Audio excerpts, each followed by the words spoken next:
Welcome to our slash stories, जहां OP की girlfriend उसके एक पिता बनने के सपने का मजाक बनाकर रख देती है। चलिए सुनते हैं दोस्तों कि आखिर बात क्या है।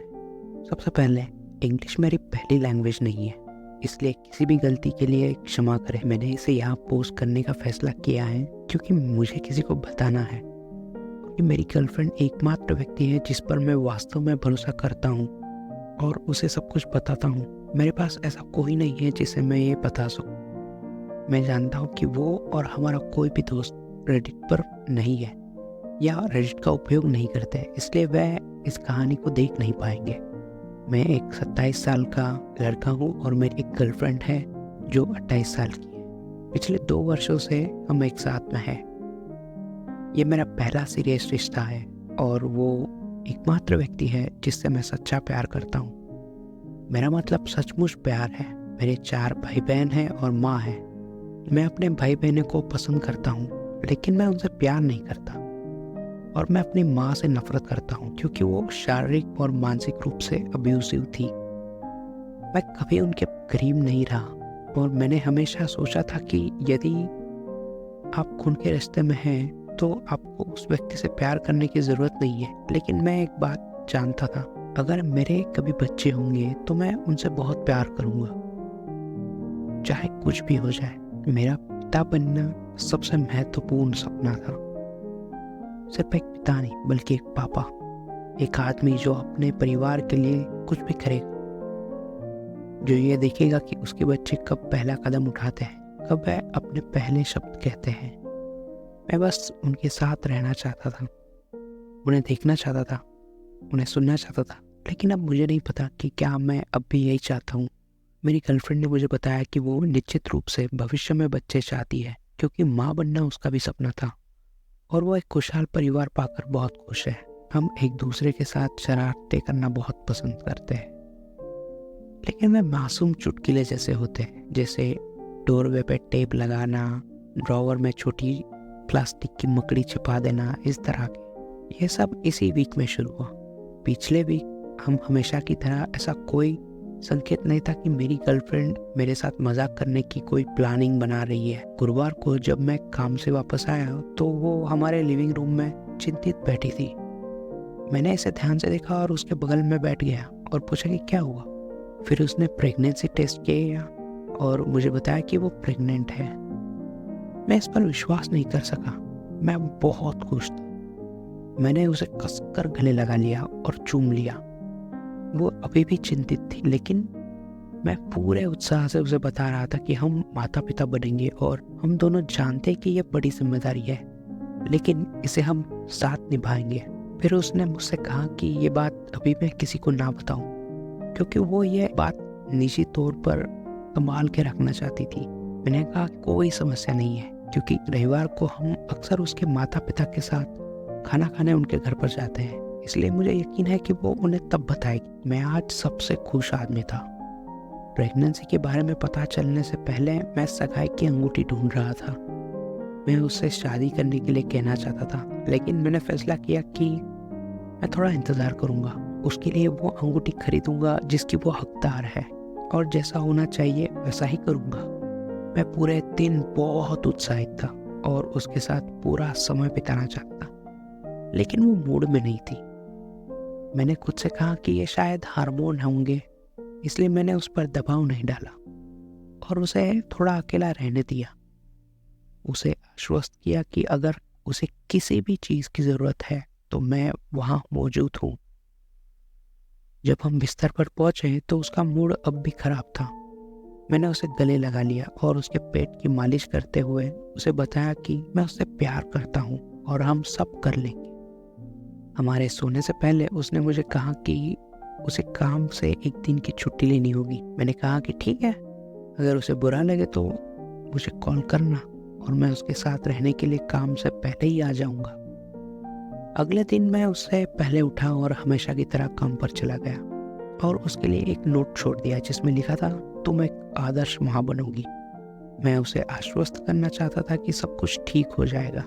काम के दौरान मैंने उसे कई बार मैसेज किया, लेकिन उसने कोई भी जवाब नहीं दिया। मैं थोड़ा चिंतित था और मैंने उससे बाद में बात करने का फैसला किया। जब मैं काम से वापस आया तो वो घर पर नहीं थी, इसलिए मैंने उसे मैसेज किया और कई बार फ़ोन किया, लेकिन उसने कोई जवाब नहीं दिया। मैंने उसकी माँ, बहन दोनों को फ़ोन करके पूछा कि वो कहाँ है, लेकिन उन्हें पता नहीं था। मैंने कुछ घंटे इंतज़ार करने का फ़ैसला किया, जबकि मैंने उसे कई बार फ़ोन करने की कोशिश की। 4-5 घंटे के बाद वो वापस आई। मैं उसके पास गया और उसे गले लगाकर पूछा कि क्या सब कुछ ठीक है, और उसने मुझसे कहा कि हाँ, अब सब कुछ ठीक है। उसने मुझसे कहा कि हमें बात करनी है, इसलिए हम बैठे और मैं इंतज़ार कर रहा था कि वो क्या कहना चाहती है। शुरुआत में उसने कहा कि वो प्रेगनेंसी से डरती है और जानती कि वो एक अच्छी माँ नहीं बन पाएगी। मैंने उसे ये कहकर रोक दिया कि वो एक बहुत अच्छी माँ होगी, और एक उदाहरण के रूप में मैंने उसे बताया कि वो अपनी भतीजी के कितनी करीब थी, वो कितनी अच्छी तरह से उसका देखभाल करती थी और वो उससे कितना प्यार करती थी। उसने मुझे बताया कि यह एक अलग स्थिति है और वो अभी माँ नहीं बनना चाहती, और थोड़ी मुस्कुराहट के साथ उसने मुझसे कहा कि मेरा अबॉर्शन हो गया है। मुझे इस पर विश्वास नहीं हो रहा था, इसलिए मैंने उसे एक बार और कहने के लिए कहा, और एक बार फिर से उसने मुझे बताया कि उसका अबॉर्शन हो गया है। जब मैंने ये सुना तो मेरा दिल पूरी तरह से टूट चुका था और मेरी आंखों से आंसू बहने लगे, और मैंने पूछा, क्यों? तुमने ऐसा क्यों किया? तुमने कहा था कि तुम माँ बनना चाहती थी। मैं कमजोर हो गया था, मैं अपने घुटनों पर गिर गया था। सोफे के पास जाकर मैं रोने लगा। मैंने आगे बढ़कर अपना हाथ उसके पेट पर रखा, फिर भी पूछ रहा था उसे, क्यों क्यों क्यों? मैंने उसकी आंखों में देखा और कहा, तुम ऐसा कैसे कर सकती हो? तुम मेरे बच्चे को कैसे मार सकती हो? मैंने उसकी आंखों में देखा, उसे इस पर पछतावा हो रहा था, लेकिन वो कोई जवाब नहीं दे रही थी। आखिरी बार मैंने उस पर चिल्लाते हुए पूछा, तुमने मेरे बच्चे को क्यों मारा? फिर वो रोने लगी। वो कह रहे थे कि ऐसा नहीं है और मैं ये सब प्रैंक कर रही थी। मैंने और भी जोर से रोना शुरू कर दिया और उससे पूछा कि क्या वो अभी प्रेग्नेंट है, लेकिन उसने इनकार कर दिया। उसने कहा कि वो कभी प्रेग्नेंट हुई नहीं थी, ये सब एक मजाक था। उसने मुझे गले लगाते हुए कहा कि उसे खेद है, उसने सोचा नहीं था कि ऐसा रिएक्ट करूंगा मैं। कुछ मिनटों तक रोने और ये कहने के बाद कि उसे खेद है, मैंने उससे पूछा कि उसने क्या किया, ऐसा क्यों किया, उसने कैसे सोचा कि ये फनी होगा, लेकिन वो मुझे कोई जवाब नहीं दे सकी। मैंने उसे दूर ढकेल दिया और कहते हुए बाहर चला गया कि मुझे अकेला रहने की ज़रूरत है। वो मुझे रोकना चाहती थी, लेकिन मैंने उससे कहा कि मुझे अकेला छोड़ दो, और मैं बाहर चला गया। मैंने अपनी कार ले ली और मैं चला गया वहाँ से। मैं जहाँ रहता हूँ वहाँ से लगभग 40 किलोमीटर की दूर पर एक पार्किंग स्पेस पर मैं रुका। हर समय मेरा फ़ोन बज रहा था। मुझे पता था कि वो मेरी गर्लफ्रेंड थी, लेकिन मैं उससे बात करना नहीं चाहता था, इसलिए मैंने एयरप्लेन मोड चालू कर दिया। मैंने सीट नीचे झुका दी ताकि मैं उस पर लेट सकूं।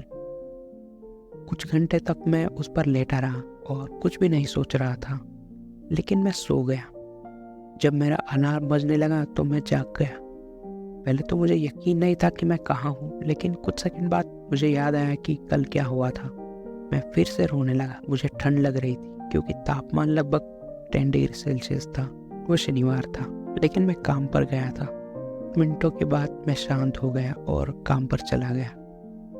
मेरे एक मित्र ने मुझे परेशान देखा और पूछा कि क्या हुआ है, क्योंकि मैं उस प्रकार का व्यक्ति नहीं हूँ जो अपनी समस्याओं को दूसरे के साथ शेयर करता हूँ। मैंने बस इतना कहा कि खराब सोया था यार, नींद पूरी नहीं हुई, इस वजह से दिन भी खराब जा रहा है।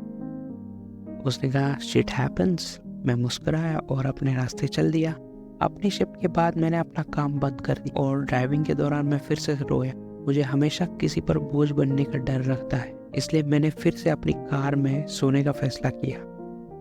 मेरा फ़ोन खराब हो गया था, ये शायद वो बंद पड़ गया होगा, इसलिए मैं पूरे दिन कार में पड़ा रहा और सोचता रहा कि क्या हुआ। हर बार जब मैं खुद को एक पिता के रूप में कल्पना करने की कोशिश करता था तो मैं ऐसा नहीं कर पाता था और हर बार मैं रोता था। मेरा दिल टूट गया था और मुझे नहीं पता कि मैं क्या करूं। आज रविवार है। मैंने घर वापस आकर अपनी गर्लफ्रेंड से बात करने का फैसला किया। अगले कुछ दिनों में मैं अपडेट दूंगा। मुझे नहीं पता कि उससे मैं क्या कहूँ। मुझे ये भी नहीं पता कि जब मैं उसे देखूंगा तो क्या मेरी प्रतिक्रिया होगी। लेकिन एक बात मैं जानता हूँ, उसने मेरा भरोसा खो दिया है, क्योंकि वो जानती थी कि पिता बनना मेरा कितना बड़ा सपना है। मुझे नहीं पता कि क्या मैं उसे माफ़ कर पाऊंगा। ओपी, ये प्रैंक नहीं हो सकता। और अगर ये प्रैंक है तो तुम्हारी गर्लफ्रेंड बहुत ही इमेच्योर है। मुझे नहीं पता दोनों में से क्या केस है, लेकिन मैं चाहूँगा कि तुम थोड़ा सोच समझ कर काम लो। तुम्हारी गर्लफ्रेंड ने ज़रूर तुम्हारा ट्रस्ट तोड़ा है और शायद तुम उसे कभी माफ़ भी ना कर पाओ। आई विल सजेस्ट कि तुम थोड़ा वक्त दो, खुद को संभालो, और तुम्हें अपने रिलेशनशिप को रिविजिट करने की ज़रूरत है। आप क्या सोचते हैं दोस्तों? लिखिए कमेंट्स में। तब तक के लिए मिलते हैं नेक्स्ट एपिसोड में।